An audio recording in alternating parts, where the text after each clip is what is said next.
Hi guys, সুবান hair. আজকে আমার এই ভিডিওর টপিক হচ্ছে ভিমার্টের Q1 FY26 এর নাম্বার নিয়ে। ভিমার্টের Q1 FY26 যদি দেখা যায়, এই ইন্ডাস্ট্রিটা হচ্ছে ভ্যালু রিটেল সেগমেন্ট।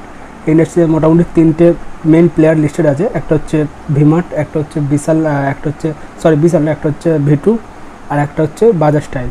আর এই তিনটে রিটেল প্লেয়ারের মধ্যে যদি নাম্বারে দেখা যায় Q1 FY26 এর গ্রোথের দিক থেকে দেখা যায়, ভিমাতে সবচেয়ে গ্রোথ হচ্ছে লোয়েস্ট, একটা হচ্ছে 13.2% 13.4% গ্রোথ। আর V2 গ্রোথ হচ্ছে 15.1%, 50%। আর বাজাজ স্টাইলের গ্রোথ হচ্ছে 33%। আর যদি ভিমার্টের কনকলে আমি আলোচনা করি, ভিমার্টের কনকলে প্রথমেই শুরু হচ্ছে কম্পিটিশান নিয়ে, স্লো ডাউন নিয়ে, ডিমান্ড সিনারিও নানা রকম, তারপর এই সাবডিউট ডিমান্ড, যাই হোক। কারণ যে এক্সিকিউশন খারাপ করবে, যে কোম্পানি ইন্ডাস্ট্রিতে এক্সিকিউশন খারাপ করে, সে নানা রকম বাহানা দেবে, তবু সে বলবে না যে আমার এক্সিকিউশন খারাপ। যাক, প্রথম যে কলেজ শুরু হচ্ছে, তো প্রথমেই কলেজ শুরু হচ্ছে কম্পিটিশান, রিজনাল প্লেয়ার থেকে কম্পিটিশান, ন্যাশনাল প্লেয়ার থেকে কম্পিটিশান।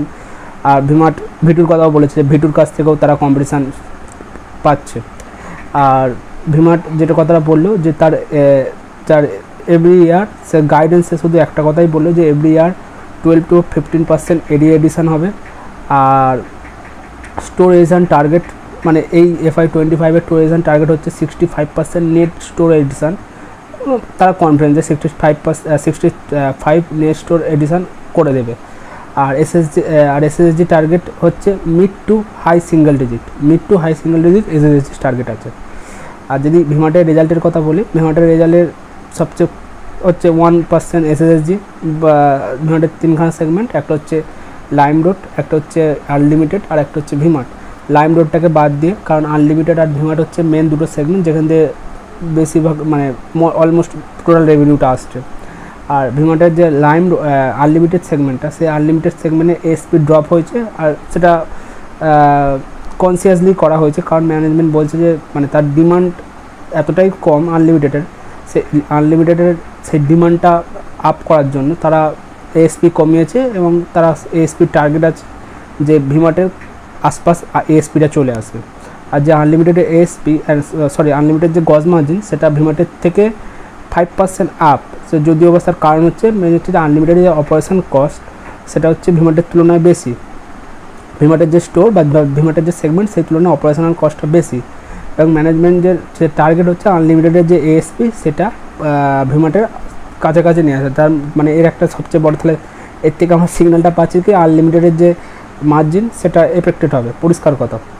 আর ভিমার্টের যদি দেখা যায় যে ভিমার্ট বলছে যে স্লো ডাউন হয়েছে, বা যে গ্রোথটা Q1 FY26 যে গ্রোথটা স্লো ডাউন, তার কিছু কারণ হচ্ছে লিটিল বিট স্লাগনেস, আর্লি মনসুন, যেটা এসএসজিকে এফেক্ট করলো। আবার যে ইস্টার্ন, মানে ভিমার্ট কিছু, মানে একটা মেজরিটি পোর্শন ইস্টার্ন ইন্ডিয়া থেকে আসে, সেই ইস্টার্ন ইন্ডিয়াটা তার কিছু বলছে যে চ্যালেঞ্জগুলো, সে হচ্ছে একটা হচ্ছে স্লো ডাউন, আর একটা হচ্ছে বাংলাদেশের যে কাস্টমার সেই ইস্টার্ন ইন্ডিয়ায় সেই স্টোরগুলোতে আসা স্টপ করে দিয়েছে। আর যদি দেখা যায় যে আরও একটা যে বড় টার্গেট দিল, যে আমার একটা বড় কথা কি বললো, যে 20% অফ দেয়ার টাউন্স, মানে মোস্টলি ভিমার্ট টাউন্সে তাদের স্টোর নেই, মেজরিটি স্টোর টিয়ার 3 টিয়ার 4 রয়েছে। কিন্তু মোস্টলি দেয়ার যে 100% টাউন্সের মধ্যে 20% টাউন্স এলাকায় তাদের বলছে যে কিউ কম, মানে কুইক কমার্সের থেকে তারা কম্পিটিশান, তারা প্রেসার পাচ্ছে, কম্পিটিশান তারা বুঝতে পারছে। এবং তার জন্য কী হয়েছে যে সেই টাউনগুলো একদম স্লো ডাউন হয়ে গেছে, মানে গ্রোথ একদম নেই।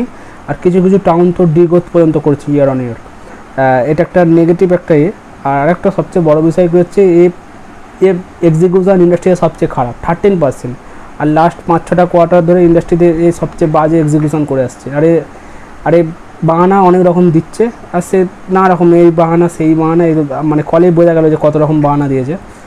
আরও সবচেয়ে বাজে ব্যাপার কী হচ্ছে যে আনলিমিটেড যে এসপি হচ্ছে, মার্জিন কম হবে আনলিমিটেডের, সেটাও একটা নেগেটিভ। মানে সত্যি কথা বলতে এই ধরনের যে কোম্পানিগুলো, যাদের স্লাগনেস ডিমান্ড, কলে সবসময় যেন কাঁচ, যে কলে সবসময় এই খারাপ ওই খারাপ, এখানে চ্যালেঞ্জ ওখানে চ্যালেঞ্জ, এই চ্যালেঞ্জ, এই ধরনের কোম্পানিগুলো থেকে যত দূরে থাকা যাবে তত ভালো। কারণ এরা খুব, মানে এরা কী বলবো, এদের যা মানে এটা হয়ে যাচ্ছে যে এরা হয়তো পয়সা বানানোর জন্য এদের গ্রোথ দরকার, এদের গ্রোথ নেই। এদের এক হচ্ছে ইন্ডাস্ট্রি 15 to 17% হারে গ্রো করছে, আর এ গ্রো করছে 13%, মানে ইন্ডাস্ট্রির থেকেও বাজে হারে গ্রো করছে। আর যে দেখা যায় যে মানে সবসময় কম্পিটিশান, সবসময় চ্যালেঞ্জ, প্রতিটা কলে চ্যালেঞ্জ কম্পিটিশান তো লেগেই আছে এদের মুখে। এই সমস্ত স্টক থেকে, এই সমস্ত কোম্পানি থেকে যত দূরে থাকবে তত বেটার। এই সমস্ত স্টক থেকে দূরে থাকা। আর একটা বড় প্রচার দিই, এরা যেটা বললো যে জুলাই পর্যন্ত স্লো ডাউন, মানে জুন Q1 গেছে, Q2তে যে জুলাই প্রথম যে মান্থ শুরু হচ্ছে সেই মান্থেও এরা স্লো ডাউন। আর সেই হোপ করছে যে আগস্ট সেপ্টেম্বরে রিকভার করবে, কারণ পুজো সেপ্টেম্বরে শিফট হয়ে গেছে, যার জন্য সেপ্টেম্বরে একটা ডিমান্ড তারা পাবে। আর সেই পুজোর জন্য এরা হোপ করছে, মানে আশা করছে, মানে এদের গ্রোথ সবসময় আশা করে রোগে, এদের গ্রোথ আর আসে না, শুধু এই আশা করছে সেই আশা করছে, এরা কলে বলে যায়। যাই হোক, একটা বাজে রেজাল্ট কী বলবো। আর বাজে কল সব ম্যানেজমেন্ট শুধু কলে বকে, আর শুধু কম্পিটিশান, স্লাগিশনেস, সাবডিউট ডিমান্ড, এই চ্যালেঞ্জ ওই চ্যালেঞ্জ, কলে আর কিছু হয় না। যত পারবে এই ধরনের কোম্পানিগুলো থেকে দূরে থাকো।